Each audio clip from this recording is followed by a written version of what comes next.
The biggest departure is the added width up front, or at least the illusion that the Concept X2 is wider than an X1.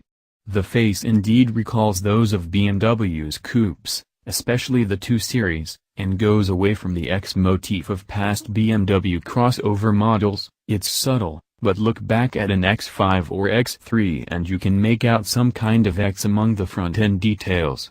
This car instead goes for more of a mustachioed look with some very aggressive bumper sculpting.